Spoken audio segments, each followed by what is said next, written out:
महाकुंभ में धर्म संसद का आयोजन होने जा रहा है। सनातनी धर्म संसद की अगर बात की जाए तो सभी साधु संत उसमें हिस्सा लेंगे, सभी पहुंचेंगे। हमारे साथ हैं वरिष्ठ महामंडलेश्वर प्रेमानंद महाराज जी। महाराज जी, न्यूज वन इंडिया पर आपका बहुत बहुत स्वागत है। बहुत बहुत धन्यवाद। मैं न्यूज इंडिया को बहुत बहुत साधुवाद देता हूं। महाराज जी, मेरा सवाल यह है कि जिस तरह से इस सनातनी धर्म संसद का आयोजन होने जा रहा है, क्या कहना है उसको लेकर के। देवकी नंदन ठाकुर जी की अगर बात की जाए, उन्होंने हमारी उनसे भी बात हुई है, उन्होंने कहा है कि ये चौथी धर्म संसद है और इसमें कई बड़े मुद्दे उठाए जाएंगे। सारे शंकराचार्य, सब महामंडलेश्वर इसमें हिस्सा लेंगे। देखिए, ये बात बिल्कुल ठीक है कि देवकी नंदन जी पिछले 1 वर्ष से इस कार्य में प्रयासरत हैं और ये कार्य सराहनीय। सब लोगों ने आज और प्रेस कॉन्फ्रेंस में ये तो पर जो है इस धर्म संसद को बात की जाएगी, क्योंकि सनातन बहुत विस्तृत है। तो विस्तृत पहले पुल बंधेगा, बांध बंधेगा, फिर नदियों की रचना होती है। तो सनातन के रूप में हम एक बांध, बड़े बांध का निर्माण करते हैं ना, जैसे ऐसे एक बोर्ड का निर्माण कर रहे हैं। और उसमें सबसे पहला विषय यही है कि वक्फ बोर्ड को खत्म करना और सनातन बोर्ड की स्थापना करना। क्योंकि पिछले कुछ 65-70 सालों में जो इस देश में सरकारें रहीं, जिनकी तुष्टीकरण की नीति थी और जिनके मुखिया जो है ऐसे हैं कि जो मंदिर में जाते हैं तो तिलक जनेऊ पहन लेते हैं और मंदिर से बाहर निकले तो जनेऊ को उतार के अपनी गाड़ी में रख लेते हैं और तिलक को पोंछ लेते हैं। तो हिंदू धर्म में ऐसे पाखंडी और ढोंगियों का कोई स्थान नहीं है। मुझे तो कुछ पत्रकारों ने ये भी कहा कि महाराज जी वो सब स्नान करने आ रहे हैं, तो मैंने कहा दुर्भाग्य है उनका जो स्नान करने आ रहे हैं। अगर आना है तो भारतीय पोशाक में आना चाहिए, भारतीय परंपरा के अनुसार आए, स्नान करें, सबका स्वागत है। तो सनातन संसद में इन्हीं बातों का निर्णय होगा कि आगे धर्म कैसे चलेगा। वक्फ बोर्ड जो, जिसको मैं भूमाफिया बोर्ड कहता हूं, वक्फ बोर्ड नहीं, भूमाफिया बोर्ड, जिसका काम ही जमीनों को कब्जा करना है। और इसका सबसे बड़ा उदाहरण, इस कुंभ को दूषित करने के लिए, इस कुंभ को बदनाम करने के लिए, इस कुंभ में लोगों को भ्रमित करने के लिए उन्होंने कहा कि ये वक्फ बोर्ड की भूमि पर लगता है। पर मैं इन अफ और वक्फ के लोगों को कहना चाहता हूं कि सनातन संस्कृति आदिकाल से है। 2500 साल से भगवान आदि शंकराचार्य के नेतृत्व में ये कुंभ मेले आयोजित होते रहे हैं और ये अफ और वक्फ तो 50-60 साल पहले बना है। तो इसलिए मैं अपनी तरफ से भी और अपने जितने भी महात्मा हैं और जो मेरे हिंदू भाई बहन हैं, मैं उनको कहता हूं कि इस तरह की विधर्मियों की बातों पर हमको ध्यान नहीं देना चाहिए और उनका हमको उत्तर भी नहीं करना चाहिए। क्या क्या विशेष और मुद्दे रहने वाले हैं? कौन कौन से ऐसे मुद्दे रहने वाले हैं जो सनातन को आगे बढ़ाने की आपकी प्रक्रिया रहने वाली है? और कई बड़े मुद्दे हो सकते हैं इस संसद के, वो कौन कौन से ऐसे मुद्दे, उनके बारे में बताइए। देखिए, मुख्य मुद्दा तो ये है कि आगे सनातन कैसे कार्य करेगा और हम सब लोग मिलकर एक दिशा, एक, देखिए सबसे बड़ी बात है कि इसमें जो मैं कहता हूं मुख्य जो निर्णय होना है वो होगा पूरे देश में पंचांग एक हो। क्योंकि अभी कुछ पैसा कमाने के चक्कर में कुछ व्यापारिक लोग 2-2 पंचांग छाप देते हैं, 2-2 तिथियां कर देते हैं। हमारे सनातनी जो है भ्रमित होते हैं। तो मुख्य मुद्दा तो यह है कि सनातन एक हो। दूसरा, सनातन को कैसे आगे चलाया जाए। अब तक सनातन कैसे चलता रहा, मठ मंदिरों को सरकार से मुक्त कराना, काशी और मथुरा को अपने कब्जे में लेना, संबल में जो प्रमाणित हो चुका है कि ये हिंदू धर्म का था, तो उसको भी अगर सरकार और कोर्ट नहीं देगी तो उसको संतों के द्वारा कूच करके कब्जे में लिया जाएगा।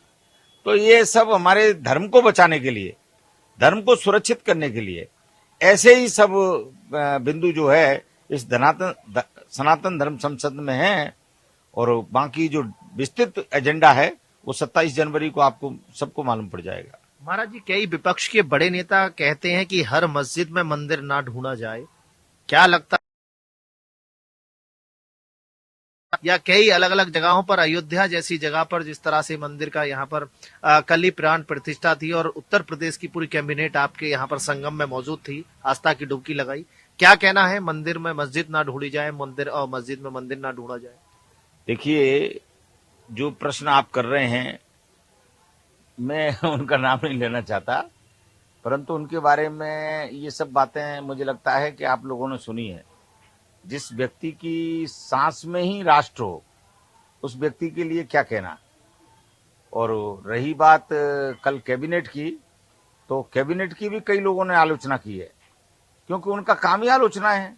उनके पिताजी ने मंदिर पे राम भक्तों पे गोलियां चलवाई, और उनके नेतृत्व में जो कुंभ हुआ उसमें भीषण पुल हादसा हुआ, और अब देखिए खुद को सनातनी घोषित करने के लिए अपने पिताजी की मूर्ति ले आए हैं कुंभ में। तो ये सब बातें पाखंडियों की और कालनेमियों की होती हैं। और मैं समझता हूं अखिलेश जी बहुत अच्छे नेता हैं, परंतु उनके सलाहकार गलत हैं, आजम खां जैसे। तो ऐसे सलाहकारों से उनको मुक्ति लेना चाहिए। अगर हिंदुस्तान में रहना है तो वंदे मातरम कहना है। हर हर महादेव। महाराज जी, एक और लास्ट सवाल, आखिरी सवाल मेरा यह है कि जिस तरह से कल यहाँ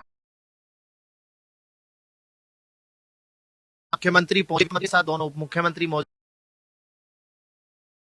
तो वित्त मंत्री तो जल से हाथ तक नहीं लगाते थे। देखिए, जिनको अपनी संस्कृति और संस्कार का मालूम ही नहीं है, उन लोगों के लिए हम ये प्रश्न करें कि वो जल से हाथ लगाते थे कि पूजा करते थे कि नहीं करते थे, तो ये व्यर्थ है, और उसका उनको परिणाम भोगना पड़ा है।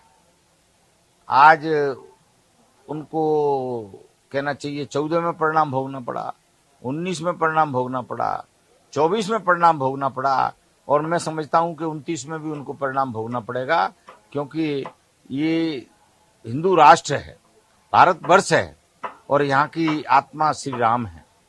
और जो कल कैबिनेट की बैठक हुई, उसके लिए मैं माननीय मुख्यमंत्री जी को बहुत साधुवाद देना चाहता हूं कि उन्होंने सनातन संस्कृति के लिए अपनी पूरी सरकार को यहाँ बिठा दिया। कल ऐसे सुंदर सुंदर निर्णय हुए, क्योंकि हमारी संख्या लगातार कुंभ में आने वाली बढ़ती जा रही है।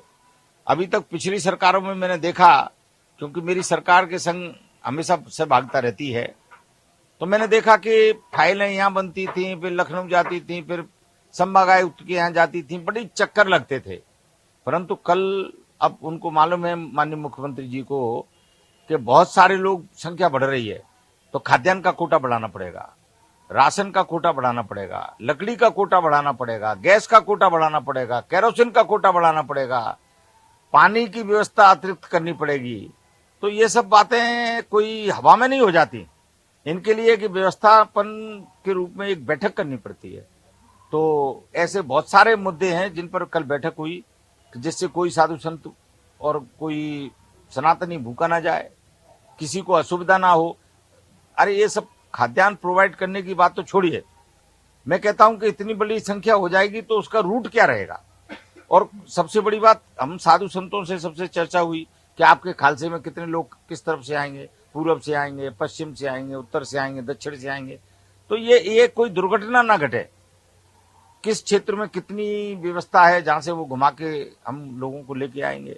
ये बहुत सारी बातों पर कल कैबिनेट ने निर्णय लिए, इमीडिएट इम्प्लीमेंट हुए, क्योंकि सारा संसाधन यही था, ऑर्डर निकालने वाले भी यही थे, ऑर्डर देने वाले भी यही थे, ऑर्डर को अप्रूव करने वाले भी यही थे, तो सब लोग एक जगह थे। इसलिए ये संभव हो सका कि कल रात तक ही सारे सब कुछ कामों की सैंक्शन जारी हो गए। और इन सबसे बड़ी बात तो स्वच्छता का विषय, स्वच्छता में जितने टॉयलेट थे वो भी कम थे, तो कल से आज से टॉयलेटों की आपूर्ति बढ़ गई है, क्योंकि इतने लोग आएंगे तो शौच की व्यवस्था तो हमको करनी पड़ेगी। महाराज जी, धर्म संसद में क्या हिंदू राष्ट्र बनाने की आवाज मुखर होगी? देखिए, धर्म संसद का उद्देश्य ये है अखंड भारत बनाना, और अखंड भारत में हिंदू राष्ट्र। तो हिंदू राष्ट्र तो हमारा सबसे बड़ा मुद्दा है ही। सनातन बोर्ड का मुख्य जो मुद्दा है वो है हिंदू राष्ट्र का निर्माण करना। हर हर महादेव। महामंडलेश्वर स्वामी प्रेमानंद पुरी, अर्जी वाले हनुमान उज्जैन, निरंजनी अखाड़ा प्रयागराज।